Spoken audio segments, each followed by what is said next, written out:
Welcome, friends. This is an additional video done to discuss the medicine wheel, separate from the videos that I'm doing about each specific medicine wheel, or moon cycle within the medicine wheel, I should say. So, I've had some questions, people who have not been here before for classes, people who would like to understand the concepts of the medicine wheel. So that's what we're going to talk about, just in little snippets. I'll do 2 or 3 of these videos referencing these teachings, and please remember that Indigenous teachings across this country vary from community to community. We have an overarching similarity to our concepts of spirituality, and I would say 95% of communities have a similar approach to concepts about creation and the universe based on the medicine wheel. But the colors vary, the animals and beings vary, and that's basically geography and geology changes across Canada. Our stories, our cultural paradigms change, but the overarching cosmology is the same, and it is based on the wheel. So let's get right at it.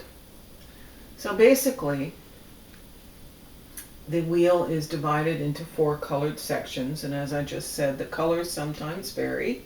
Sometimes you see it turned, so it's not in this format, but this is how my elders taught me, and this makes sense to me. So the wheel, although our positions here are marked with stars and feathers, this one with the number 1 represents winter solstice. In Indigenous and other earth-based animist cultures, this is akin to our New Year's Day. So in a perfect year, my wheel shows that the first moon cycle happens on winter solstice. There are then 13 moon cycles around the wheel. This, where the black meets the white, is winter solstice, as mentioned. Where the white meets the red, this is spring equinox. Where red meets yellow, summer solstice. And where we happen to be right now, this is the 16th of September, we're just about at this point where the yellow meets the black, and that's autumn equinox. We happen to be having a new moon tomorrow, September 17th, 2020, and that particular new moon is the 10th moon out of 13 in this year. So we're progressing toward, obviously, the end of this year's cycle. In terms of the attributes, when we have gatherings where the door of the teepee or wigwam or other opening to another kind of building, we try to face that in the east. If we're having a circle gathering, the circle gathering follows the medicine wheel, and we leave an opening for people to enter to the east. They go to the south, they head toward the west position of the wheel, and finally to the north and back to the east position, and then people take their position based on their birth position in the on the medicine wheel. In the grandest, largest sense, the east represents the new beginnings. It represents spring. It represents the new moon. It represents morning.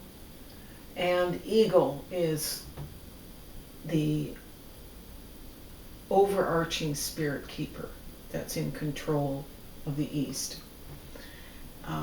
Basically, it's for somebody from birth to about 20 years of age, give or take. In terms of the day, it represents just the morning. In the south position here, where it's yellow, this is represented by a coyote. It represents morning, summer. It represents the period of life between 20 and 40. It's about growth. And even when the moon cycle is being talked about to represent just one day, it is the afternoon. In terms of the west position of the wheel, this represents the mature person. It's governed by grizzly bear. It represents the fall time. It represents the mature adult. It represents evening. So the wheel can represent a full day, a full season. It can represent a lifetime. So this is sort of the 40 to 60 age group. And finally, this part, the white part of the wheel in the north, is represented by white buffalo. And it's about winter, it's about nighttime, it's about old age. So anything past 60 for the rest of our lives. There are concepts, and there are cycles within cycles and wheels within wheels. So we have the cycle of the day, the cycle of the seasons, and the cycle of life itself, all represented in this wheel. The 13 moon cycles, as I pointed out before, are also part of this wheel. So the first moon cycle in the tradition that I was taught is represented by talks with relations. So the moon in this particular moon cycle, the grandmother, as we speak of her, the moon is a grandmother overseeing, lighting the way. She shapeshifts between an owl, a specific owl, an elderly woman, and the moon itself. And she has a very specific set of responsibilities. And just for your awareness, the grandmother of the first moon cycle, as I mentioned, is talks with relations. And she's about a keeper of rhythm. She's the mother of nature. She's the guardian of the seasons, the language of the trees, stones and creatures, and weather. She is the maker of relatives, the keeper of Earth's needs, and the mother of the planetary family. She teaches us how to understand the unspoken languages of nature, kinship with all life forms, and how to enter the sacred spaces of others with respect, how to honor cycles, rhythms, and changes of the seasons and weather, how to meld with the life force and rhythms in all dimensions, and learning the truths of each. She teaches us basically how to learn the truth. So she is the one that begins in this cycle. And some of the attributes of this cycle. Basically, it runs from the 19th of December until the 15th of January, when we would start the next moon cycle in a perfect year. The name of the moon cycle is Snow and Blizzard. Pretty obvious, it's winter. A totem, from the teachings I have, that walks with you from the time of your birth in this first moon cycle is wolf. The clan is wolf. The spirit keeper is great white buffalo. Has a number of names in different communities. The chakra that is represented by this position on the wheel is your third eye. The plant is echinacea, and that's an important plant for that moon cycle because it's about immunity and keeping us healthy in the winter. Last thing we want are the colds and flu.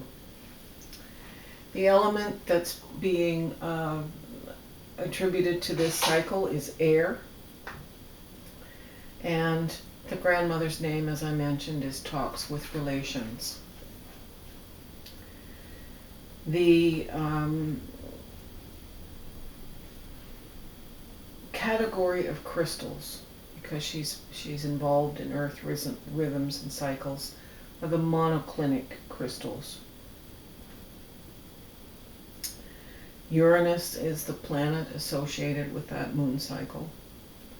And there are some traditional crystals that I was taught that are appropriate for this moon cycle. Amethyst, lavender quartz, malachite are some of the crystals.